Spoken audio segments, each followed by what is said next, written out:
Captain Jake Morrison stood on the bridge of his transport ship, watching the stars through the wide viewing window. The New Horizon was carrying supplies to the Mars colony when the alarm started ringing. His crew looked worried as three huge alien ships appeared out of nowhere, blocking their path near Jupiter. "Captain, we're getting a message," said Communications Officer Linda Grant. Her voice shook a little as she spoke. Jake nodded and walked to the center of the bridge. He had been flying through space for 20 years, but he had never seen alien ships this close before. Each one was at least twice the size of his transport vessel. Their dark metal hulls gleamed in the sunlight, and strange blue lights pulsed along their sides. The main screen flickered, and a tall alien appeared. Jake recognized the species immediately, a Zephyrian with their pale blue skin and large black eyes. This one wore a military uniform with golden markings that showed high rank. "Human vessel, you will stop immediately," the alien said. His voice was cold and mechanical through the translator. "I am Admiral Keith Var of the Zephyrian Defense Fleet. Your species has been judged by the Galactic Council." Jake felt his stomach drop. The Galactic Council was made up of the oldest and most powerful alien races in the galaxy. Humans had joined the galactic community 30 years ago, but they were still considered newcomers by most other species. "What judgment?" Jake asked, trying to keep his voice steady. Admiral Kethvar's black eyes seemed to stare right through him. "Humanity has grown too dangerous too quickly. Your technological progress threatens the stability of our galaxy.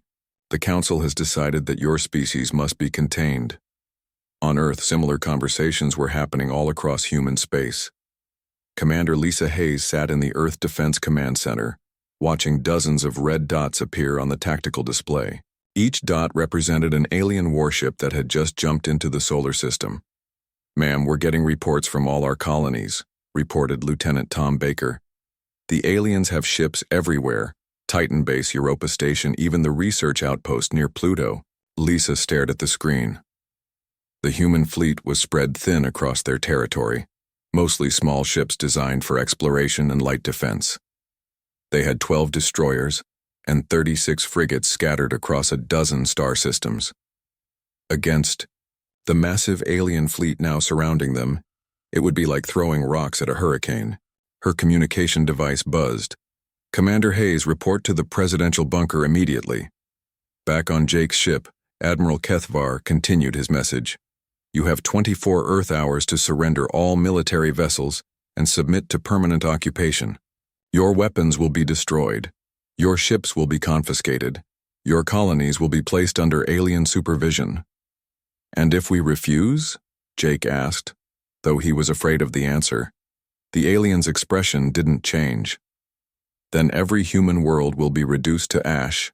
We have 500 warships positioned throughout your space.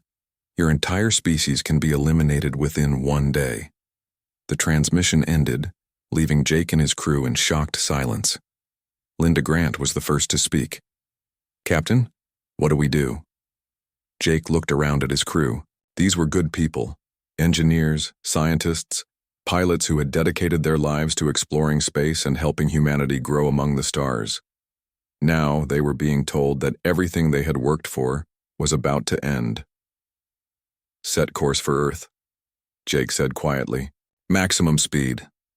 In the presidential bunker deep beneath Washington, D.C., President Amy Chen sat at a large conference table with her top advisors. Defense Secretary Mike Patterson looked pale as he read reports from across human space. "The situation is clear," Mike said. "We're outnumbered 20 to 1. Our best ships are civilian transports with light defensive weapons. Most of our colonies have no military protection at all." Admiral Ben Carter, the head of Earth's small military fleet, spread his hands helplessly. "Our destroyers could maybe take out a few of their smaller ships, but against dreadnoughts, we'd be wiped out in minutes." President Chen rubbed her temples. She had been in office for 6 years, and humanity had enjoyed peace during that time. They had focused on exploration, trade, and scientific research. Military buildup had never seemed necessary when they were surrounded by more advanced civilizations that claimed to value peace. "What about our allies?" she asked. "The Centaurian Republic has always been friendly to us." Mike shook his head. "I've already contacted them. They say this is a council decision and they can't interfere. Same response from the Andromedan Federation and the Vega Trade Alliance. Everyone's too scared of the older races to help us. The room fell silent. President Chen looked around at her advisors, people she had trusted to help guide humanity's future. Now it seemed like that future was about to be cut short. There has to be something, she said. Some option we haven't considered. Admiral Carter was about to respond when his secure communication device beeped. He looked at the message and his eyes widened. Ma'am, I'm getting a priority message from Cheyenne Mountain. It's coded Black Level. President Chen frowned. Black Level was the highest security classification in the human government. She had only seen it used twice in her entire career. Put it through, she said. The main screen activated, showing a woman in a lab coat standing in what looked like a high-tech control room. President Chen recognized her immediately. Dr. Kate Williams, one of Earth's top theoretical physicists. But Kate had supposedly died in a research accident 15 years ago. Ma'am President, Kate said, and her voice was calm despite the crisis surrounding them. I think it's time we showed our visitors what humanity has really been working on. President Chen stared at the screen. Kate? But you're supposed to be dead. Kate smiled slightly. That was necessary for the project. Ma'am, with your permission, we're ready to activate Project Leviathan. None of the people in the bunker had ever heard that name before, but something in Kate's voice made President Chen lean forward. What exactly is Project Leviathan? She asked. The reason why humanity will survive this day, Kate replied. Dr. Kate Williams stood in the control room deep inside Cheyenne Mountain, surrounded by screens showing data that most people couldn't understand. She had been working in this hidden facility for 15 years, ever since the world thought she had died in a lab explosion. That explosion had been fake, designed to hide her real work from the rest of the galaxy. Ma'am President, Kate said into the communication device. Project Leviathan is humanity's insurance policy. We started it 46 years ago, right after first contact with alien civilizations. President Amy Chen appeared on Kate's main screen looking confused and desperate. Kate, I need to understand what you're talking about. We have less than 24 hours before they attack. Kate nodded and touched several controls. The screens around her showed images that made even her assistants gasp. When we first met alien races, our scientists realized something important. Every advanced civilization in the galaxy followed the same pattern. They built big fleets of ships that everyone could see. They wanted their enemies to know how powerful they were. But humans think differently, Kate continued. We decided to build something that nobody would expect. Something so large and advanced that it would be impossible to hide using normal methods. Colonel Steve Burke walked up beside Kate. He was a tall man with gray hair who had spent his entire career managing the most secret projects in human space. Dr. Williams, we're getting energy readings from all the dimensional anchors. The pocket dimension is stable and ready for emergence. Kate turned back to the screen. Ma'am President, we discovered how to fold space-time itself into small containers. Think of it like putting a huge warehouse inside a tiny box. For the past 46 years, we've been building something in a pocket dimension that exists right next to our normal universe. Defense Secretary Mike Patterson leaned into view. Building what exactly? The largest warship ever constructed by any species in galactic history, Kate replied. The USS Titan. She's 15 kilometers long, carries 50,000 crew members, and has technology that's decades ahead of anything the aliens have seen. The control room around Kate buzzed with activity. Engineers and scientists worked at hundreds of different stations, all preparing for something they had trained for their entire careers, but never thought they would actually do. Chief Engineer Dan Rodriguez checked his readings and called out, Dr. Williams, quantum fusion reactors are online. Dimensional barrier is holding steady. We're ready to begin emergent sequence. Kate looked at President Chen through the screen. Ma'am, I need your authorization to proceed. Once we do this, there's no hiding anymore.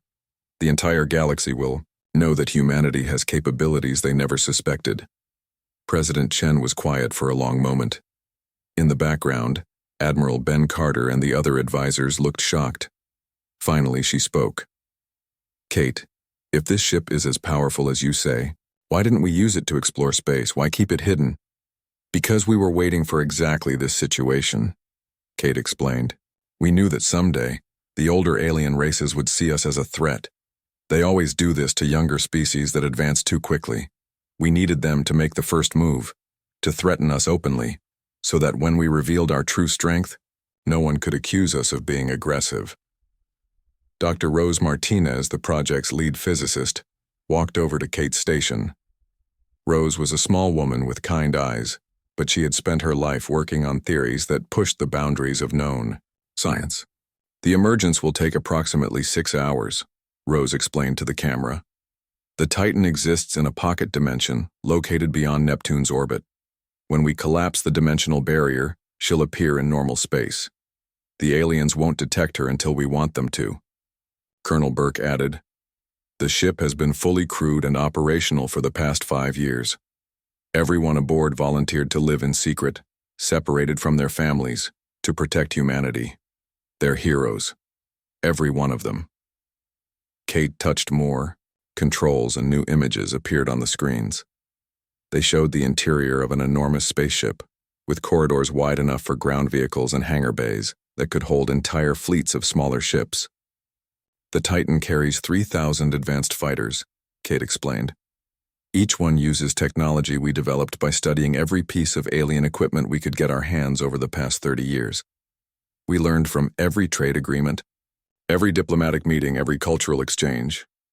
President Chen stared at the images. How many people know about this? About 50,000 crew members plus another 10,000 support staff in facilities like this one, Colonel Burke replied. Everyone signed agreements to keep the secret until activation day. Their families think they're working on classified research projects, which is technically true, Rose added with a small smile. Kate brought up more displays showing the ship's weapons and defensive systems.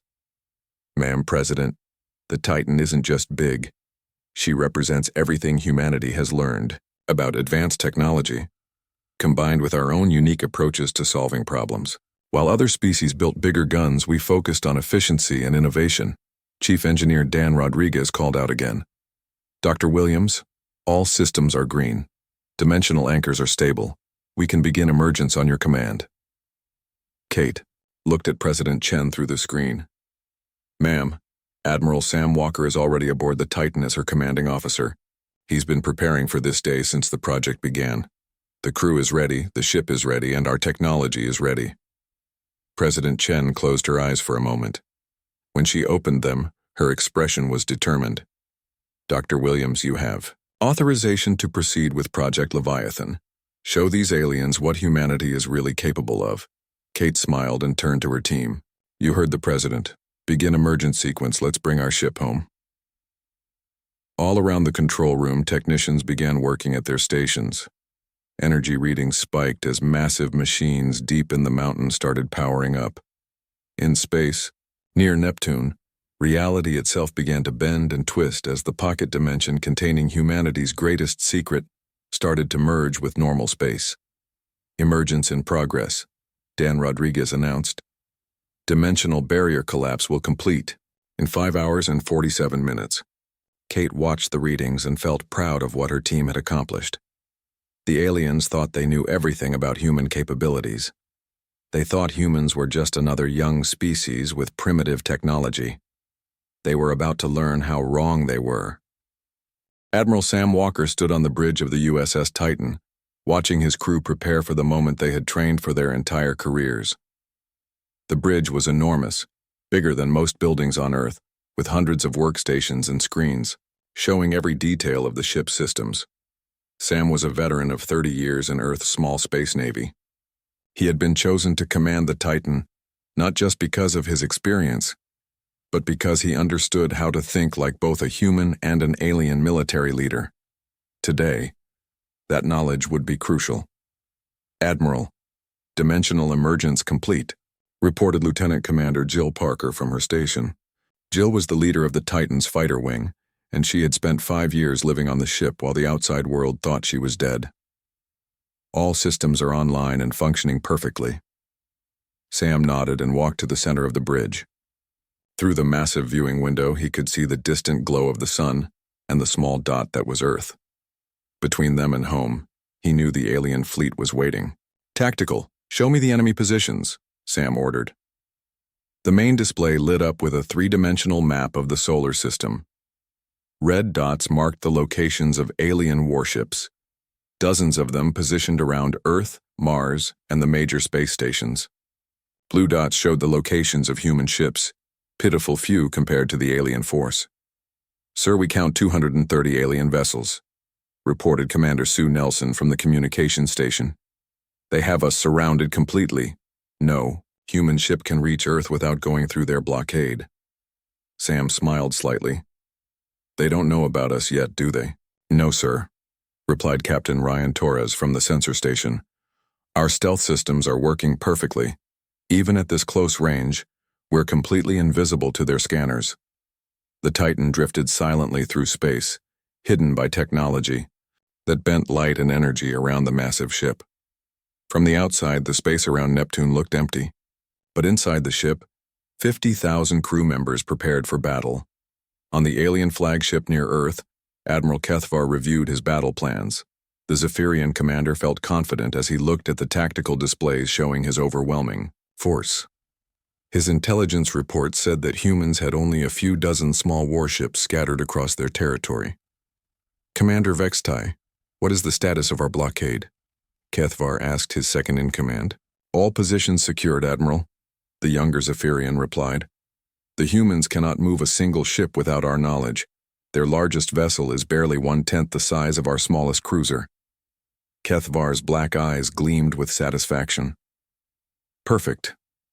When the deadline expires, we will demonstrate to the galaxy what happens to species that advance too quickly. The humans will serve as an example to any others who might challenge the established order." But as Kethvar made his plans, strange energy readings began appearing on sensor stations throughout the alien fleet. The readings were faint at first, like background noise from the sun or Jupiter's magnetic field. "Admiral, I'm detecting unusual quantum fluctuations near the outer system," reported the alien sensor officer. "The readings are inconsistent with known natural phenomena." Kethvar barely looked up from his tactical planning. "Solar interference. Nothing more. These primitive human systems generate all kinds of energy noise." Back on the Titan, Admiral Sam Walker received reports from every section of his massive ship. The hangar bays were ready, with 3,000 fighters prepared for launch. The weapon systems were online, powered by reactors that generated more energy than most planets used. The defensive shields could stop almost any known weapon in the galaxy. "Admiral, we're receiving a transmission from Earth Defense Command," Sue Nelson announced. "They're asking for confirmation that we're ready to proceed." Sam took a deep breath. For 5 years, he and his crew had lived in complete secrecy, knowing that one day they might have to use their incredible ship to save humanity. That day had finally arrived. "Send confirmation to Earth Command," Sam ordered. "Tell them Operation Revelation begins now." Captain Ryan Torres looked up from his station. "Sir, should I begin dropping our stealth systems?" "Not yet," Sam replied. "First, I want to position us exactly where we'll have the maximum psychological impact. Move us to coordinates directly between Earth and their main battle group." The Titan began to move, its massive bulk sliding silently through space. The ship was so large that it took several minutes just to change direction, but its advanced engines made no sound and left no energy trail that the aliens could detect. On Earth, President Amy Chen watched the situation unfold from the presidential bunker. Defense Secretary Mike Patterson sat beside her studying reports from across human space. "Ma'am, our transport ships are reporting that the alien deadline will expire in 2 hours, Mike said. "They're demanding responses from every human colony." "What about our defensive fleets?" President Chen asked. Admiral Ben Carter shook his head. "They're in position, but they know it's hopeless. Our captains are brave, but they're not stupid.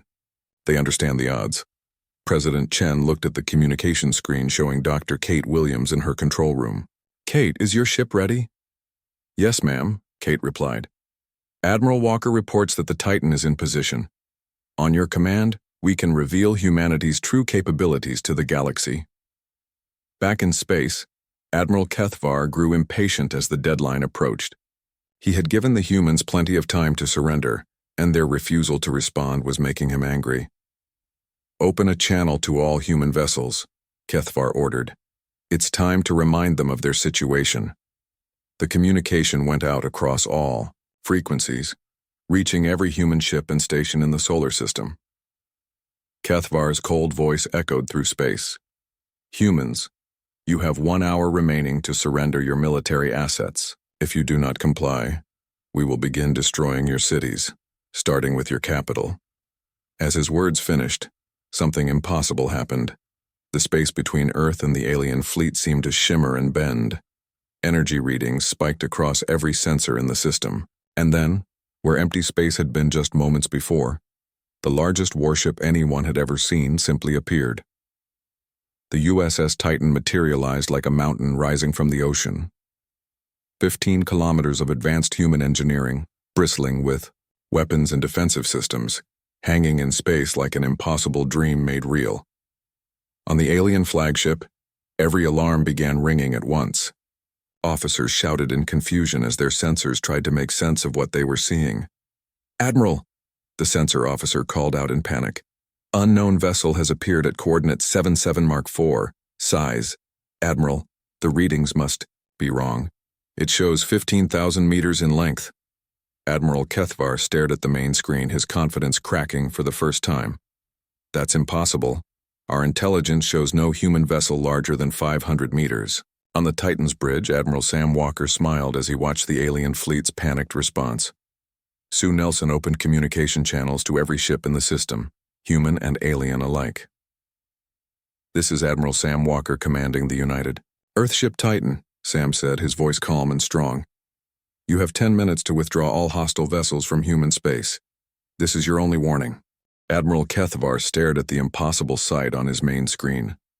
The massive human ship hung in space like a metal mountain, dwarfing everything around it. His own flagship, which he had always considered large, looked like a small boat next to an ocean liner. "This has to be some kind of trick," Kethvar said, his voice shaking slightly. "Humans don't have technology like this. Our intelligence reports show they're decades behind us in ship construction." His second-in-command, Commander Vextai, was studying the sensor readings with growing alarm. "Admiral, the energy signatures are real. That ship is generating more power than our entire fleet combined." Kethvar forced himself to think like a military commander. "Even if it's real, it's just one ship against 230 of ours. Size doesn't matter if they don't have weapons to match." "Sir, we're receiving the human deadline," the communications officer reported. "They want us to withdraw from their space in 10 minutes or they'll consider our presence an act of war." Kethvar's anger overcame his shock. "An act of war? We're already at war. All ships, target that vessel and fire everything you have. Show these humans what happens when they try to bluff the Galactic Council." Across the alien fleet, weapons powered up. Hundreds of plasma cannons, quantum disruptors, and antimatter torpedoes aimed at the USS Titan. The combined firepower could destroy most planets. On the Titan's bridge, Admiral Sam Walker watched the alien fleet prepare to attack. His tactical officer, Commander Tony Blake, monitored the enemy weapon systems. "Admiral, they're powering weapons across their entire fleet," Tony reported. "Estimated incoming firepower exceeds anything in our combat simulations." Sam nodded calmly. "Raise shields to full power. All departments prepare to demonstrate human engineering." Lieutenant Commander Jill Parker spoke from her fighter command station. "Sir, my pilots are ready to launch. We have 3,000 fighters, fueled and armed." "Hold the fighters for now, Jill," Sam replied. "Let's see how our defensive systems handle their first attack." The alien fleet fired simultaneously. The space around the Titan lit up with energy beams and explosive projectiles. Plasma bolts that could melt through starship armor struck the human vessel.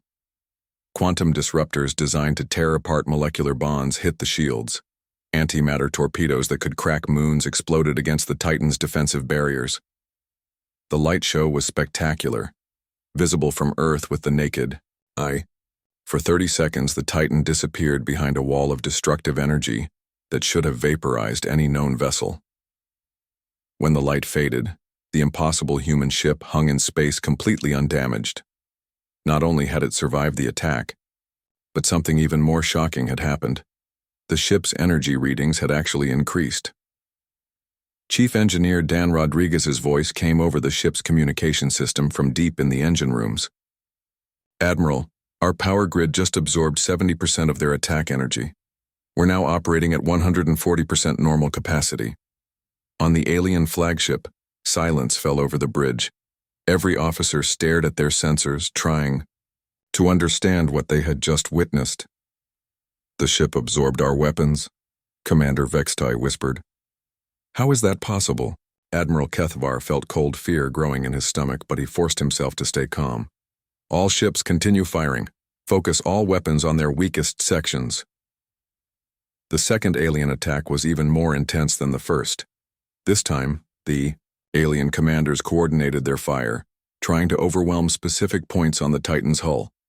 The barrage lasted for 2 full minutes, with enough firepower to sterilize entire solar systems. Again, when the energy faded, the Titan remained, completely undamaged, and again, the ship's power levels had increased from absorbing the alien weapons. Admiral Sam Walker turned to his weapons officer, Captain Matt Johnson. "I think we've seen enough of their capabilities. Matt, please demonstrate our main batteries. Target their lead dreadnought minimal power setting." Matt's fingers danced over his controls. "Aye, sir. Forward particle beam cannon charging. Setting power to 5% maximum." 5%? Commander Tony Blake asked. "Sir, shouldn't we use more power to make sure we penetrate their shields?" Sam smiled. "Trust me, Tony. 5% will be more than enough." The Titan's main weapon fired. A beam of pure energy, focused through technology that the aliens had never seen, lanced across space in a brilliant blue-white line. It struck Admiral Kethvar's flagship directly in the center. The alien dreadnought's shields, which should have been able to stop the attack, simply disappeared. The beam passed through the ship's armor like it was made of paper. Every system on the alien flagship went dead instantly. Emergency lighting flickered on, showing a crew that was shocked but alive. "Captain Johnson, excellent shot," Admiral Sam said. "Now let's show them what our fighters can do. Jill, launch Squadron 1. Jill Parker's voice was filled with excitement. "Yes, sir. Squadron 1, you are cleared for launch. Show them what human engineering can accomplish."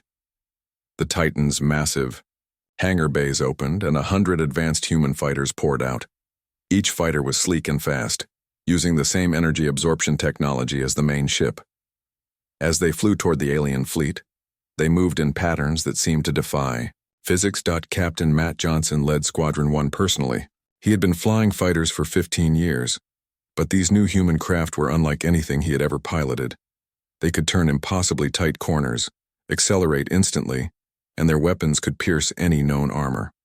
"All right, people," Matt said to his squadron over the radio. "Let's be surgical about this. Disable their engines and weapons, but try not to kill anyone. We want them to go home and tell everyone what they saw here today." The human fighters swept through the alien formation like wolves among sheep. Their weapons were precise and devastatingly effective. Each shot disabled an alien ship's main systems without destroying the vessel completely. Lieutenant Beth Cooper flew her fighter through a group of alien cruisers, her weapons firing in controlled bursts. "Target acquired, weapons disabled," she reported as another alien ship went dark. "These aliens can't even track our movements." Within 30 minutes, half the alien fleet was disabled. The remaining ships found themselves unable to lock onto the human fighters, which seemed to phase in and out of their targeting systems. Admiral Kethvar sat in his damaged flagship, watching his fleet being systematically dismantled by a force he couldn't understand. His communications officer managed to get the backup systems working. "Admiral, we're receiving surrender requests from 18 of our ships," the officer reported. "Their captains say they can't fight weapons they can't detect or defend against." For the first time in his career, Admiral Kethvar faced the possibility of complete defeat. His fleet, which had seemed so powerful when they arrived, was being destroyed by a single human ship and a handful of fighters. "Sir," Commander Vextai said quietly, "perhaps we should consider withdrawing while we still have ships capable of retreat." Admiral Kethvar looked at the tactical display. More than half his fleet was disabled or destroyed, and the humans hadn't even used their full power yet. The massive Titan hung in space like a patient predator, clearly capable of destroying every alien ship whenever it chose to do so. "Send a message to the Galactic Council," Kethvar said, his voice defeated. "Tell them that our intelligence about human capabilities was completely wrong. Tell them that humanity has technology we've never seen before." On the Titan's bridge, Admiral Sam Walker watched the alien fleet begin to retreat. Some ships limped away on backup power, while others had to be towed by their companions. "Sir, the alien commander is requesting permission to withdraw from human space," Sue Nelson reported. Sam nodded. "Permission granted. And Sue, send them our message for the Galactic Council. Make sure every alien government knows that humanity will defend itself against any future threats." As the broken alien fleet retreated toward the edge of the solar system, Admiral Sam Walker reflected on what had just happened. Humanity had revealed its true strength for the first time, and the galaxy would never be the same. 3 days after the battle, news of humanity's impossible victory had spread across the entire galaxy. On worlds hundreds of light years from Earth, alien leaders watched recordings of the USS Titan's appearance and the devastating defeat of the Zephyrian fleet. Admiral Sam Walker stood on the Titan's observation deck, looking out at Earth as his massive ship orbited humanity's homeworld. The planet looked peaceful from space with its blue oceans and white clouds, but he knew that everything had changed for the human race. "Admiral, we're receiving communication requests from 47 different alien governments," reported Commander Sue Nelson as she joined him at the viewing window. "They all want to establish diplomatic relations with humanity immediately." Sam smiled. "I bet they do. 3 days ago, they thought we were primitive newcomers to be ignored or controlled. Now they're probably wondering what other surprises we might have hidden." President Amy Chen's face appeared on the communication screen nearby. "Admiral Walker, I wanted to thank you and your crew personally. What you accomplished has saved not just Earth, but every human colony in the galaxy." "Thank you, ma'am, President," Sam replied. "But this was just the beginning. The galaxy knows about the Titan now, but they don't know about the rest of our fleet." President Chen nodded. "Dr. Williams briefed me on the full scope of Project Leviathan. 11 more ships like the Titan, each one designed for different missions," Sam confirmed. "The USS Colossus is focused on planetary defense. The USS Thunderbolt specializes in fast attack operations.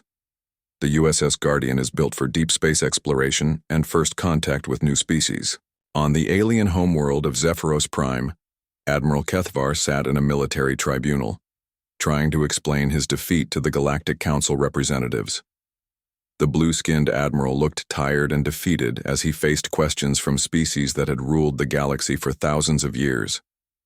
"You're telling us that a single human vessel defeated your entire fleet?" asked Counselor Mordak of the ancient Helios Empire. The old alien's forearms gestured dismissively. "That's impossible. Humans have been in space for less than a century." "I know how it sounds, Counselor," Kethvar replied. "But I've uploaded all our sensor records and battle footage. The human ship absorbed our weapons and turned our own energy against us. Their technology is beyond anything in our databases." Counselor Zexara of the Andromedan Federation studied the tactical reports with her large, compound eyes. "These power readings can't be accurate. No ship this size should be able to generate energy levels comparable to a small star." "The readings are correct," Kethvar said firmly. "Whatever the humans have been doing for the past several decades, they've developed capabilities that make our weapons look like primitive tools." Back in the solar system, Captain Jake Morrison had been promoted to admiral and given command of the second supercarrier, the USS Colossus. Jake stood on his new ship's bridge, amazed by the size and complexity of the vessel that was now his responsibility. "Admiral Morrison, we're ready to begin our patrol route," reported his executive officer, Commander Linda Grant. She had served with Jake on the transport ship New Horizon and had volunteered to join the secret fleet when the truth was revealed. Jake looked at the navigation display showing their planned course. The Colossus would visit every major alien world in their sector, not as a threat, but as a demonstration that humanity now had the power to project force anywhere in the galaxy. "Set course for the Centaurian Republic," Jake ordered. Let's pay our old trading partners a friendly visit. On Earth, Dr. Kate Williams emerged from her hidden facility for the first time in 15 years. She stood outside the Cheyenne Mountain complex, breathing fresh air and feeling sunlight on her face. Around her, dozens of other scientists and engineers who had lived in secret were reuniting with families who thought they were dead. "Kate!" a voice called out. Dr. Rose Martinez ran toward her, followed by a group of people Kate didn't recognize. "Rose, who are these people?" Kate asked. Rose beamed with happiness. "My husband and daughter. They thought I died in that research accident 12 years ago. Thanks to what we accomplished, I finally get to go home." President Chen appeared on news broadcasts around the world, addressing not just humanity but every species in the galaxy that was listening. "Today marks the beginning of a new era," she said from the White House lawn. "For 30 years, humanity has been the junior member of galactic civilization, learning from more advanced species and accepting our place as newcomers to the stars."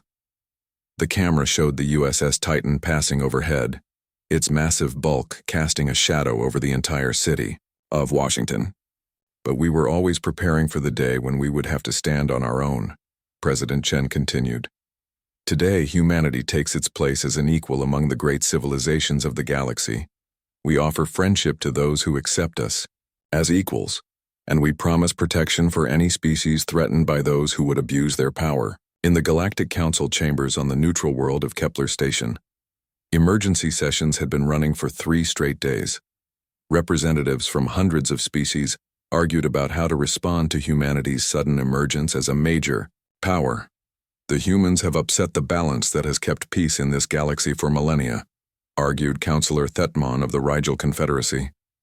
"They must be contained before they become too powerful to control." "Contained?" replied Ambassador Sarah Hayes, humanity's new representative to the Council. Sarah was a career diplomat who had been briefed on the true scope of human capabilities just days before. "Councillor Thetmon, I think recent events have shown that humanity is well beyond anyone's ability to contain."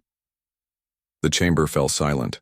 Sarah stood calmly at the human delegation's table, knowing that every word she spoke was being recorded and transmitted across the galaxy. "The Galactic Council sent a fleet of over 200 warships to force humanity into submission," Sarah continued. "That fleet was defeated by a single human vessel, without loss of human life, and with minimal casualties among the attacking forces. We could have destroyed every ship, but we chose mercy instead." Councillor Mordak of the Helios Empire leaned forward. "What exactly are you saying, Ambassador Hayes?" "I'm saying that humanity is no longer asking for permission to exist in this galaxy," Sarah replied. "We're informing you that we will defend ourselves and our interests with whatever force is necessary." The USS Titan was just the first of 12 such vessels. Each one is currently conducting patrol missions throughout human space and beyond. The alien representatives looked at each other with growing alarm. If humans had 11 more ships like the Titan, they possessed enough firepower to challenge any government in the galaxy. However, Sarah continued, humanity prefers peace and cooperation. We're willing to work within the existing galactic framework, as long as other species treat us as equals rather than subjects to be managed. Back on the USS Titan, Admiral Sam Walker received a priority message from Earth Defense Command. The message made him smile as he shared it with his bridge crew. "Ladies and gentlemen, I'm pleased to announce that construction has begun on Earth's first orbital ring shipyard," Sam said. "The facility will be visible from the planet's surface and capable of building vessels even larger than our supercarriers." "Lieutenant," Commander Jill Parker looked up from her fighter command station. "Sir, are we really going to build ships bigger than the Titan?" Sam nodded. "The galaxy needs to understand that what they've seen so far is just the beginning of human capabilities. We spent 46 years building our secret fleet in hidden dimensions. Now we're going to build openly, where everyone can see what human engineering can accomplish." Chief Engineer Dan Rodriguez's voice came over the ship's communication system. "Admiral, we're receiving technical cooperation requests from 16 different alien governments. They want to learn about our energy absorption systems and dimensional storage technology." "Forward those requests to Earth Command," Sam replied. "President Chen and the Council will decide what technology we're willing to share and with whom." As the USS Titan continued its patrol through human space, Admiral Sam Walker reflected on how much had changed. 3 days ago, humanity had been a minor species threatened with extinction. Now they were the newest and potentially most powerful member of galactic civilization. The ship's sensors detected a small alien vessel approaching from the direction of the Vega system. It was a civilian transport, flying alone and broadcasting peaceful intentions. "Sir, the alien captain is requesting permission to visit Earth," Sue Nelson reported. "He says he's a scientist who wants to study human culture and technology." Sam considered the request. Just a week ago, very few aliens had shown any interest in learning about humanity. Now they were coming from across the galaxy to see what this young species had accomplished. "Grant permission and provide an escort," Sam ordered. "Let's show our visitors that humanity is ready to be a leader in galactic civilization." As the alien ship headed toward Earth under the protection of human fighters, Sam looked out at the stars and wondered what other surprises the galaxy might hold. Humanity had revealed their greatest secret and emerged victorious, but he suspected their real adventures were just beginning. The age of human hiding was over. The age of human leadership